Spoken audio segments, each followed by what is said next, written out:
మధ్యాహ్నం సెక్రటేరియట్లో 3 గంటలకు సీఎం రేవంత్ రెడ్డి అధ్యక్షతన మీటింగ్ జరగబోతుంది. ఈ కేబినెట్కి సంబంధించి చాలా అంశాలు అయితే ఇటీవల బంకచెర్ల రాష్ట్రంలో చాలా పెద్ద హాట్ టాపిక్గా మారింది. ఏదైతే రెండు రాష్ట్రాల మధ్యకు సంబంధించి బంకచెర్ల ప్రాజెక్టుకి సంబంధించి ప్రధాన చర్చ కొనసాగుతుంది. అదేవిధంగా స్థానిక సంస్థలు, ఇప్పుడు రాష్ట్ర ప్రభుత్వం ముందున్న ప్రధాన సమస్యలు అటు బంకచెర్ల ఇటు స్థానిక సంస్థలుగా ఎన్నికలకు సంబంధించి చూస్తే ఖచ్చితంగా 42% రిజర్వేషన్ మేము అమలు చేసాం, ఇప్పుడు కేంద్ర పరిధిలో ఉందని చెప్పేసి కాంగ్రెస్ పార్టీ కొద్ది రోజులుగా చెప్పుకుంటున్న పరిస్థితి. బట్ బీజేపీ చెప్తున్న వాదన ఏంటంటే ముస్లిం సంబంధించి రిజర్వేషన్ ఉంది కాబట్టి దానికి ఎట్టి పరిస్థితుల్లో మేము ఒప్పుకోమని చెప్పేసి బీజేపీ పార్టీ ఒక పక్కన చెప్తుంది. ఎట్లాగైనా ఖచ్చితంగా 42% రిజర్వేషన్ అమలు చేసిన తర్వాతనే ఎన్నికలకు పోవాలని చెప్పేసి ఇప్పటికే బీసీ సంఘాలన్నీ ప్రభుత్వానికి సూచిస్తున్న నేపథ్యంలో ఖచ్చితంగా బీసీ సంఘాలు కూడా ఇప్పటికే కోర్టుకు వెళ్ళాయి.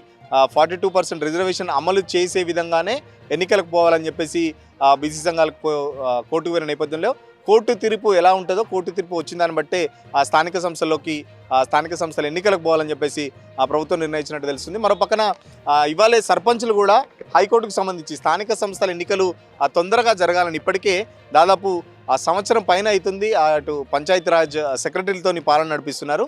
సో సర్పంచులు కూడా చాలా రోజులు పదవి లేకుండా ఉన్నారు. సో మాకు పెండింగ్ బిల్లులు అన్ని క్లియర్ చేసిన తర్వాతనే పెండింగ్ బిల్లులు క్లియర్ చేస్తూ వెంటనే స్థానిక సంస్థల ఎన్నికలు కూడా జరపాలని చెప్పేసి మరో పక్కన సర్పంచులు కూడా హైకోర్టు పోయిన పరిస్థితి.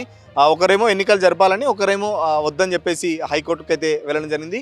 చూద్దాం అసలు ఇప్పటికీ కామారెడ్డి డిక్లరేషన్ ప్రకారం ఏదైతే కాంగ్రెస్ పార్టీ ఎలక్షన్స్ ముందు చాలా పెద్ద ఎత్తున బీసీలకి హామీ ఇవ్వడం జరిగింది. స్థానిక సంస్థల్లో ఖచ్చితంగా 42% రిజర్వేషన్ అమలు చేసి చూపెడతామని చెప్పేసి చెప్పింది. దాని తగ్గట్టుగానే రాష్ట్రంలో జరిగిన ప్రక్రియ అంతా చేసింది. బట్ ఇప్పుడు బాల్ మా పరిధిలో లేదు, కేంద్రం పరిధిలో ఉందని చెప్పేసి రాష్ట్ర ప్రభుత్వం చెప్తుంటే బీజేపీ మరో పక్కన రాష్ట్ర ప్రభుత్వం కాంగ్రెస్ కావాలనే బీసీలకు మోసం చేస్తుంది. అసలు చేయాలని చిత్తశుద్ధి ఉంటే రాష్ట్రంలో అది రాష్ట్ర పరిధిలో ఉందని చెప్పేసి బీజేపీ ఒక పక్కన చెప్తుంటే మరో పక్కన ఇప్పటికైతే దాదాపు ఒకవేళ 42% రిజర్వేషన్ ఇవ్వకుండా ఎలక్షన్కి పోతే ఎట్లా ఉంటుంది, పోతే ఎలా ఉంటుంది, పోకపోతే ఎలా ఉంటుందని చెప్పేసి కూడా ప్రభుత్వం దగ్గర ఒక సమాచారం అయితే ఉన్నట్టు తెలుస్తున్న పరిస్థితి. ప్రస్తుతం ఉన్న రిజర్వేషన్ ప్రకారం బీసీలు ఇప్పుడు 23% రిజర్వేషన్ అనుభవిస్తున్నారు. సో కాంగ్రెస్ పార్టీ ఏదైతే ఎన్నికల మేనిఫెస్టో కామారెడ్డి బీసీ డిక్లరేషన్ ఇచ్చిందో 42% రిజర్వేషన్ ఖచ్చితంగా 42% రిజర్వేషన్ అమలు చేసి ఎలక్షన్లకు పోవాలని చెప్పేసి ఇప్పటికే బీసీ సంఘాలు కానీ అటు పెద్ద ఎత్తున పొలిటికల్ పార్టీస్ కూడా డిమాండ్ చేస్తున్న పరిస్థితిలో అసలు ఎలక్షన్స్ ఎలా జరుగుతాయనేది కూడా చాలా పెద్ద చర్చ జరుగుతుంది. ఒకవేళ ఇప్పుడు ఎలక్షన్స్ పోతే ఒకవేళ ఎలా ఉంటుందని చెప్పేసి కూడా ప్రభుత్వం దగ్గర ఒక సమాచారం అయితే ఉన్నట్టు తెలుస్తుంది.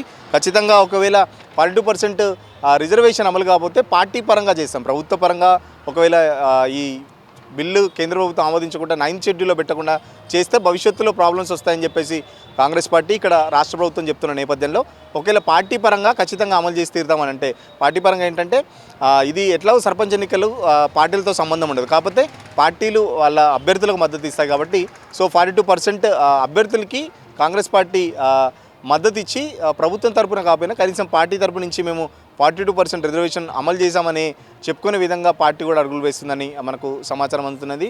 మరో పక్కన ఖచ్చితంగా ఏదైతే రిజర్వేషన్ అంశం సంబంధించి కోర్టులో ఉన్నది కాబట్టి కోర్టు తీర్పు ఎలా వస్తుందో చూసి దాన్ని బట్టే ఇంకొక నెల రోజులైనా పర్లేదు, నెల రోజుల తర్వాత ఇప్పటికే పొంగులెట్టి నెల రోజుల్లో జూన్ ఎండింగ్ జూలై ఎండింగ్ వరకు ఎలక్షన్స్ ఉంటాయని చెప్పేసి ప్రకటించిన నేపథ్యంలో ఖచ్చితంగా దానికి అప్పట్లో కూడా పీసీసీ ప్రెసిడెంట్ సీరియస్ అయిన కూడా సంగతి తెలిసిందే. ఎందుకంటే అది క్యాబినెట్లో చర్చించి తెలుసుకోవాలి. సో దానికి సంబంధించి కూడా పెద్ద రచ్చ జరిగింది. ఎందుకంటే అది మీ డిపార్ట్మెంట్ కాదు, మీరు అనౌన్స్ చేయాల్సిన అవసరం లేదంటూ కూడా పీసీసీ ప్రెసిడెంట్ మండిపడ్డ పరిస్థితి. సో ఓవరాల్గా ఎటు చూసినా ఇటు ఈరోజు జరిగే క్యాబినెట్ సంబంధించి ఇటు స్థానిక సంస్థలకు సంబంధించి కానీ లేకపోతే అటు బంకచెర్ల ఇష్యూ కానీ ప్రధానంగా చర్చకు వచ్చే అవకాశం ఉంది.